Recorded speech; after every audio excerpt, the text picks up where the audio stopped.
Resident Evil Village is a survival horror game developed and published by Capcom. It is the 10th main installment in the Resident Evil series and a follow-up to Resident Evil 7 Biohazard. It's out now for Windows, PlayStation 4 and 5, all Xbox One consoles and Stadia. For newcomers to the series, Village is a first-person horror game that will have you sneaking, shooting and occasionally sprinting in fear through a very creepy village full of monsters, a tall sexy vampire lady and her crazy-ass daughters. For me, Village is a fantastic entry into the Resident Evil franchise, but I felt it wasn't as good as its prequel Resident Evil 7 Biohazard, and I will explain why later. But man, does it look and feel and sound amazing, and it has one of the best looking digital babies that I have ever seen in a video game. There you go, sweetheart. Don't you worry. I'll be right downstairs. Daddy won't let those weird fairy tale monsters get you.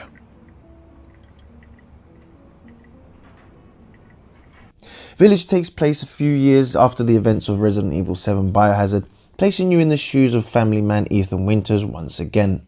The entire game takes place in a first-person view, making this the second game in the Resident Evil universe to use this perspective, and I must say that I prefer it to the classic third-person view of the older games. The game's story is also much more of a personal one, with the focus mainly on Ethan trying to save his family, rather than a bunch of heroes like Claire and Chris Redfield and their usual fight against the Umbrella Corporation. Although the game does do a great job of bringing Ethan and his family into the main universe via the appearance of a few familiar faces from other games in the franchise, which I won't spoil here. Village is very similar to Resident Evil 4, with it having a very similar premise.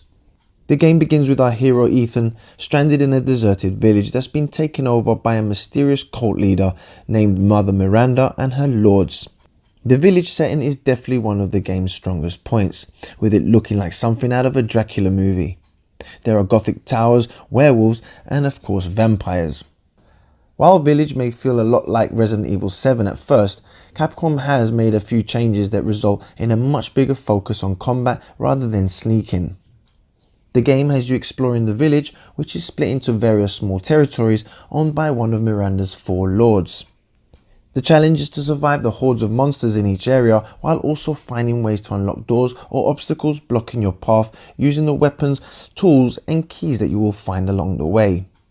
Like all Resident Evil games, the weapons range from basic handguns and shotguns to more powerful magnum hand cannons and grenade launchers, each of which can be then upgraded with attachments found around the levels, which will improve their core stats.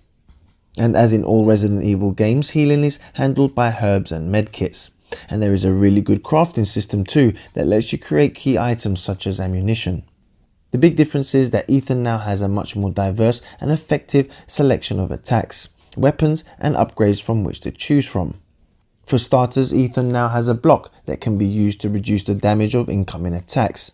And he also has a kick option that lets you push smaller enemies back before they have a chance to attack you. These changes may be small, but along with the game's Resident Evil 4 style weapon upgrade system, they make Ethan feel far more formidable than he was in the previous game. The weapon upgrade system is handled by an in-game merchant named the Duke, who appears at various locations across the map. As well as letting you buy supplies, the vendor also offers you a gunsmith service that lets you upgrade the stats of your weapons. This for me was my first problem with Village, feeling that it made the game a little too easy, especially when playing the game on its normal difficulty setting, and it became even easier once I started to upgrade these weapons like the handgun and the shotgun, taking most of the tension out of the game.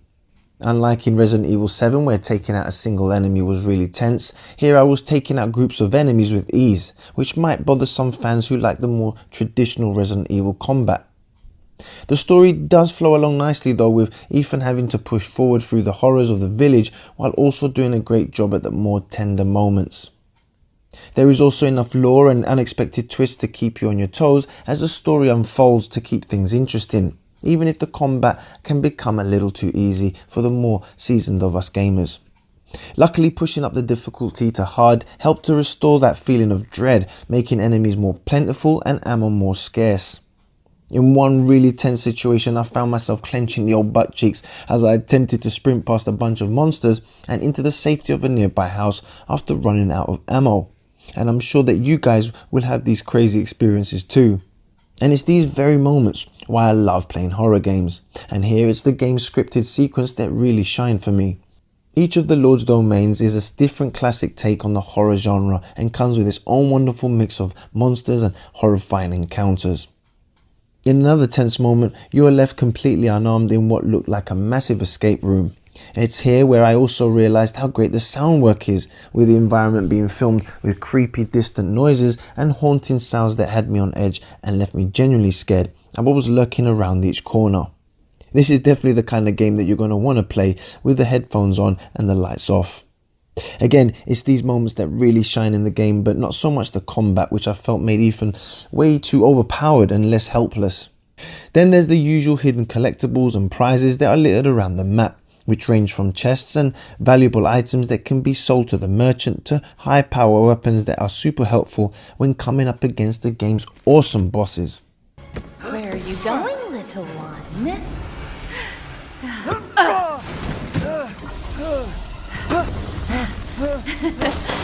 Bullets cannot harm.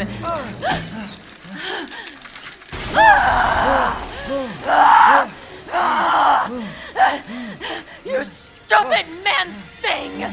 I feel no pain.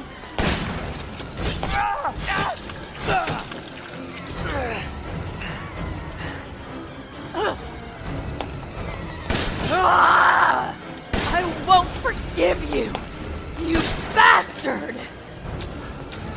I don't believe it.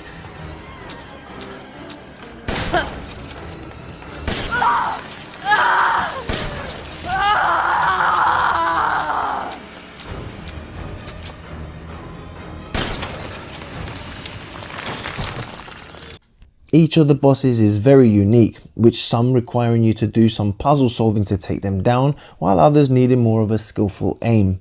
These bosses are much more trouble at higher difficulties, as they can take and dish out a lot more damage, giving you even more of a reason to explore the game's map and stock up on supplies before taking them on.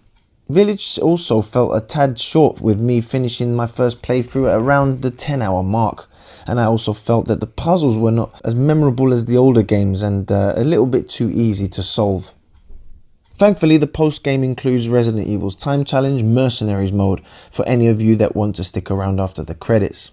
Mercenaries is a time-based challenge mode that has you racking up as many points as possible and killing enemies in a set amount of time, and I found it lots of fun, so I can see a lot of fans being grateful for its return, as if I think I remember it being in Resident Evil 6 also. So to sum it all up, despite Resident Evil Village being more action and less horror, it's still a great game, and I am sure newcomers and old fans of the series will be very happy with the end result. The creepy village setting is just fantastic, along with some jaw-dropping graphics, and the game's characters and stories worked well, and I was happy with its conclusion. The only downside is that its much increased focus on combat can make it feel more action and less horror, especially when on the normal difficulty settings. And the puzzles, like I said, were nowhere near as hard as past games, and it was also not as scary as past titles either. There was a couple of tense moments, but just not enough for them. But for those of you who are looking to experience the true horrors on offer, then I guess I'll recommend you crank that difficulty up for a slightly better Resident Evil experience.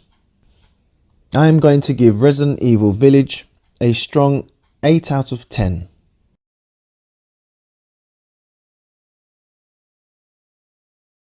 So guys, thank you all so much for watching.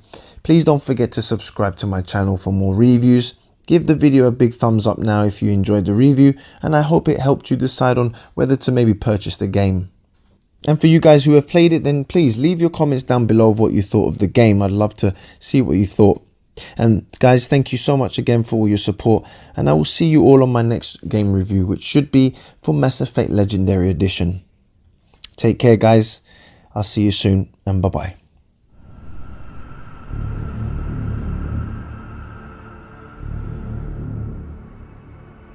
As the midnight moon rises on black wings, we await the light at the end. In life and in death, glory to Mother Miranda.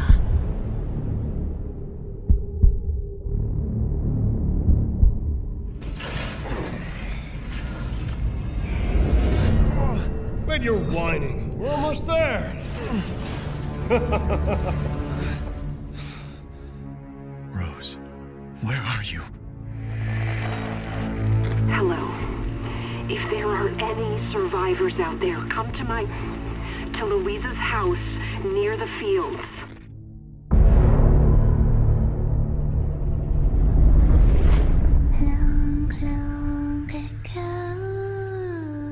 Oh no, they're coming.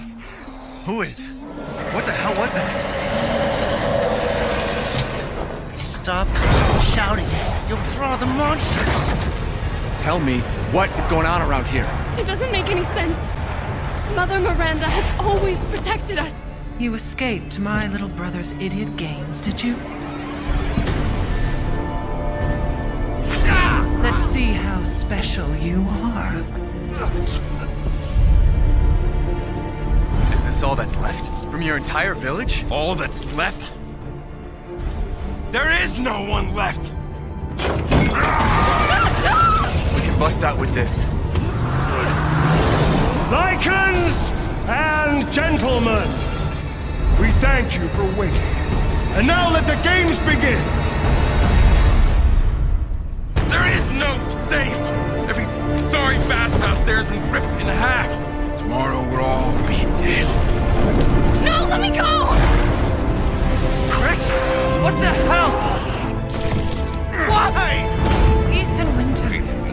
Mr. Winters. Ethan Winters. Poor Ethan.